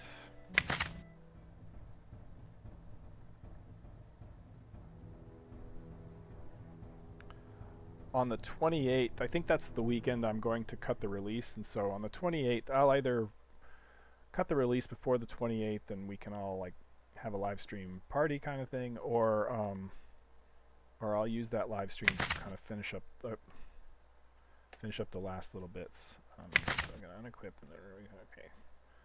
Take activator. Activator impl 11. So let's try again. Take, so it should have find item null. Okay, so what the issue is that yeah, target, get ID, get target. Yeah, so it's target makes no sense. That's not it.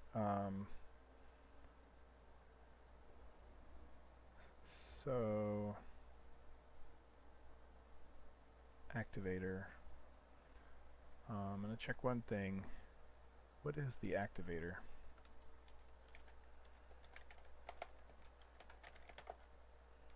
So sim activator. So activator impl. Oh, it's just ID.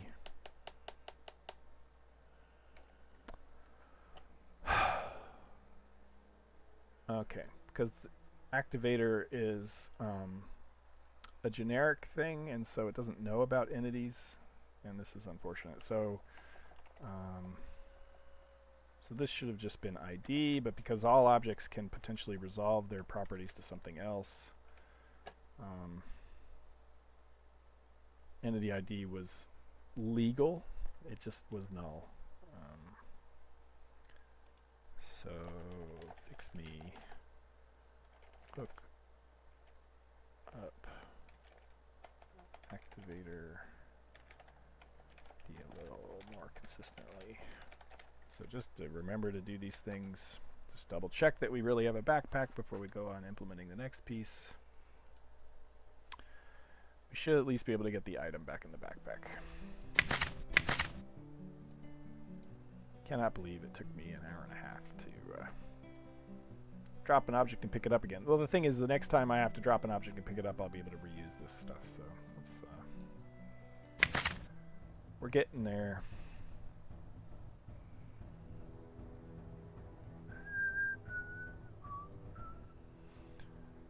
I do have to figure out what was going on with the...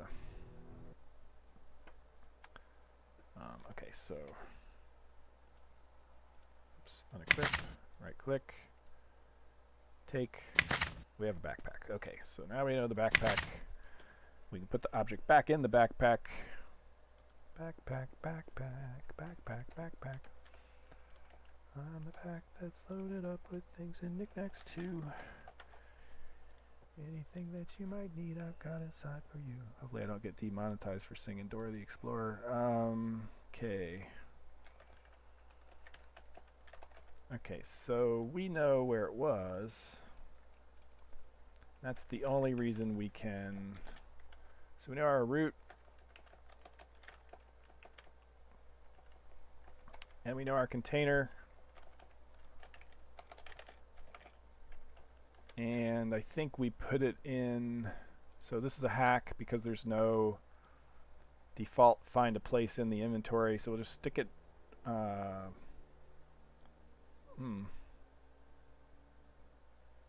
stick it somewhere else. We'll stick it down 2 more, or another slot. So 18 by 8 or something. 18 by 8. Okay. We'll remove spawn position. And I think that's all we changed. We changed the mass to 0. In case the player puts it back in there, tries to give it some mass. And we need to put the shape info back. Objects. So def shape equals shape info. Oop. Okay, so we're almost there. And instead of this, what did I call it? I actually made it a global, did I?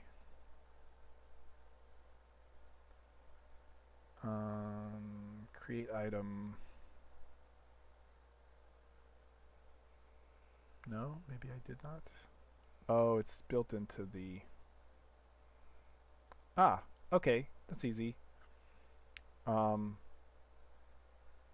The objects themselves have their spawn position, or their shape. So we'll just get the shape. And how do I do that? This guy does it. Yep, type get var shape. Okay, so if we do, oops, take. So instead of setting that shape, we'll give it back its default shape, which is object type var shape. It better have one or we're screwed. That's going to be something I have to work out later. Okay, so we are redoing all of the things we undid. We don't want to hold it. Okay, so let's try it. It's going to work. It's going to work. The drama. The drama.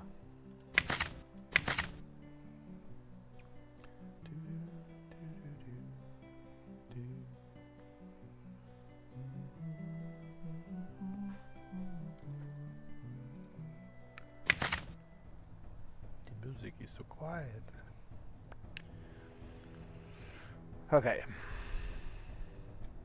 Stay same as it ever was. Same test as it ever was. Come on. Come on. Unequip. Okay, right click. Is it gonna work? Is it gonna work? Take. No! Oh, we got an error. Okay, at least that's something. No signature method. Get type var. Oh. Ooh.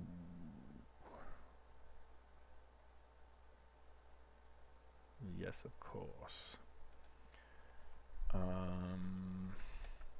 What is it called on object type?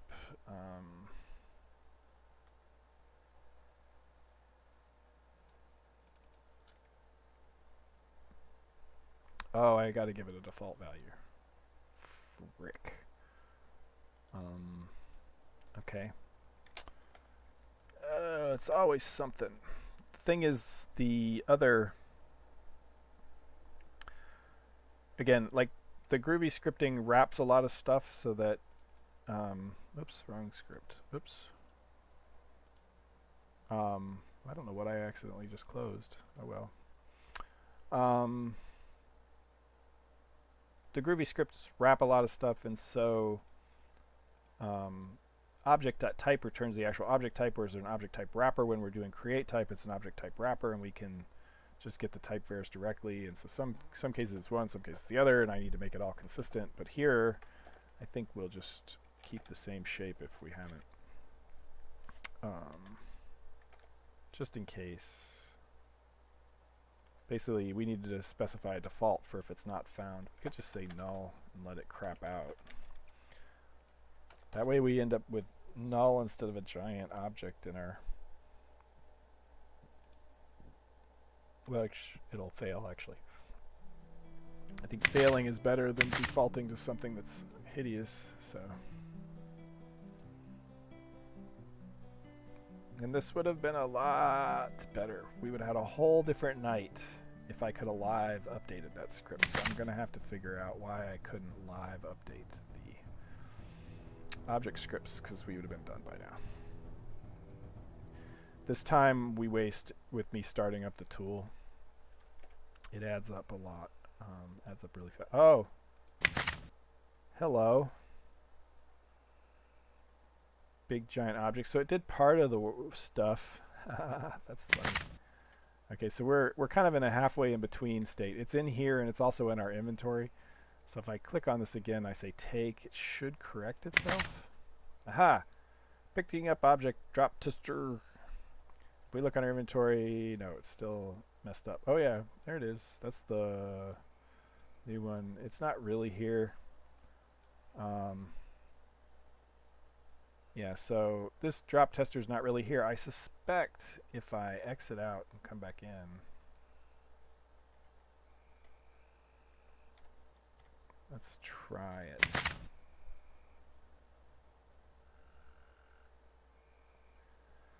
There's probably the inventory is not set up to update its shapes if the shape of an object updates.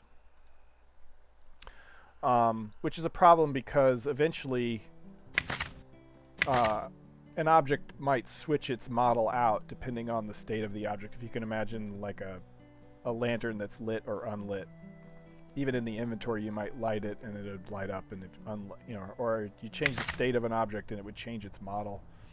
So it's something you eventually have to fix, but there's a lot of these little things I've left until later because usually when I'm in that thread it's easy enough to implement, and there was a particular part of getting this engine together that I was just hacking and slashing towards a victory, so to speak.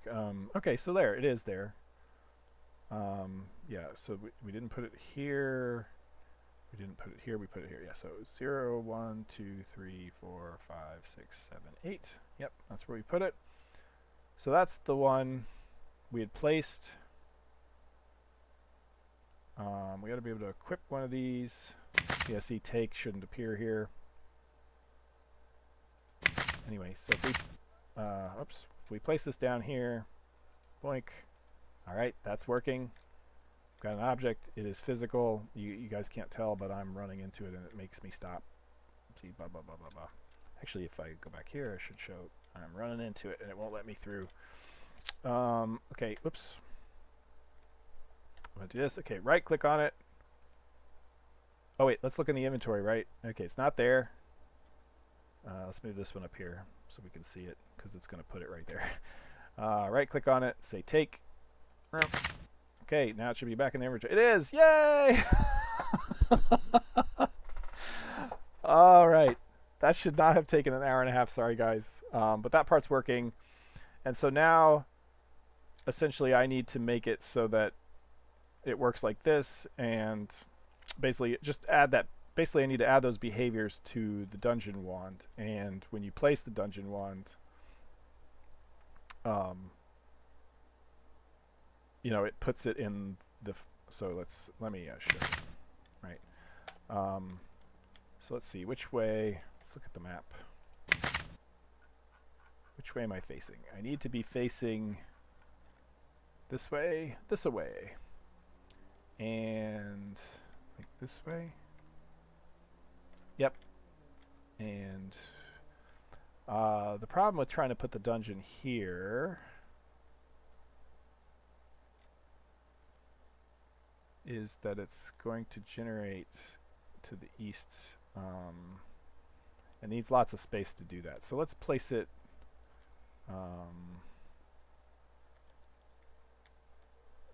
let's here's good. Right here. Blink. So it's generating a bunch of chests, a dungeon. Ta-da. And it'll make our maps for us. Okay, so what I was going to do is, let me grab the wand.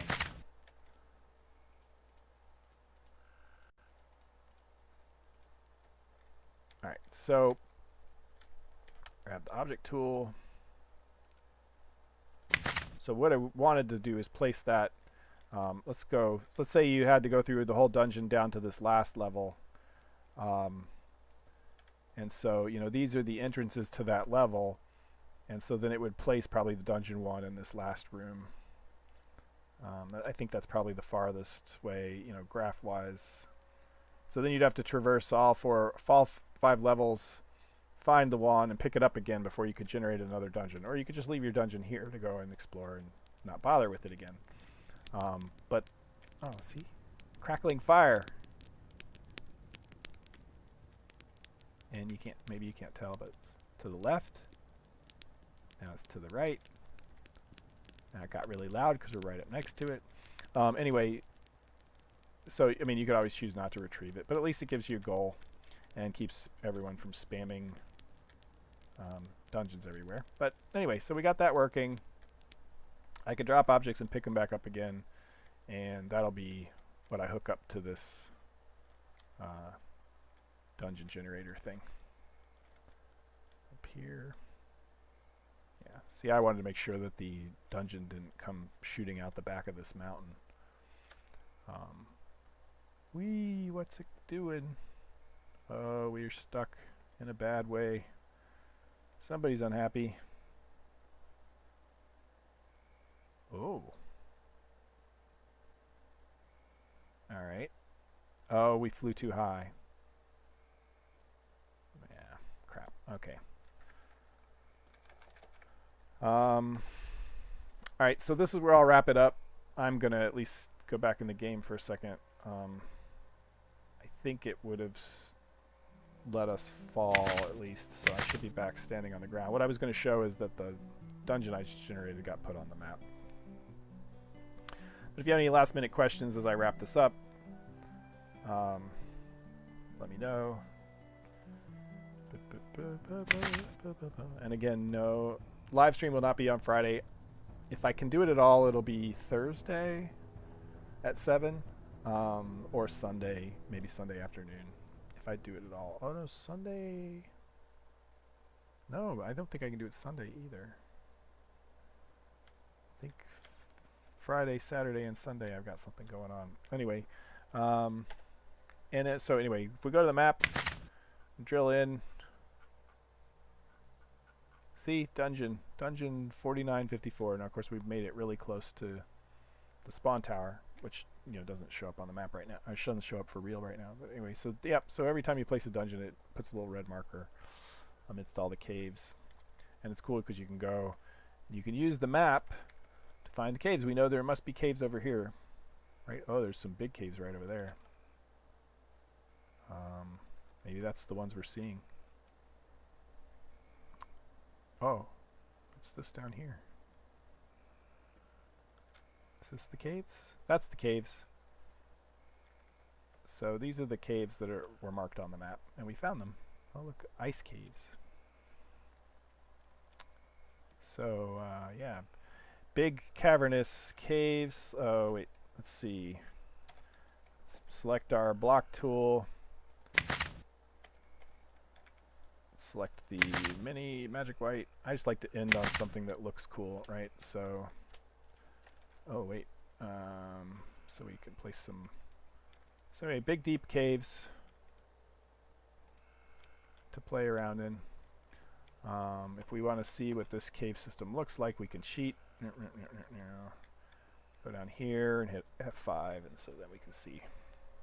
Okay, so this is not a very big one. Or maybe it is and we're just getting clipped, so let's see. So, nope, this is a relatively small cave system. But anyway, so you get the idea. And so that's it. Cool ice, though. I forget that I have ice blocks sometimes. Oh, look at the view, though. That actually might just be a plateau over there, now that I think about it. All right, ladies and gentlemen. That is it. Thanks for joining. Let me run through the standard closeout stuff where I say thanks, and please like, comment, subscribe. Subscribe. I really want to get to 1,000 subscribers, or at least 900 subscribers or something for my birthday. That would be nice. And go ahead and thank the patrons again. So thanks, guys. Teamwork makes the dream work, and I will see you. Hopefully I'll find a time to do it next week, because these are super motivational for me, and I enjoy having you guys hang along while I do some weird coding crap and write lots of bugs. And thanks for joining.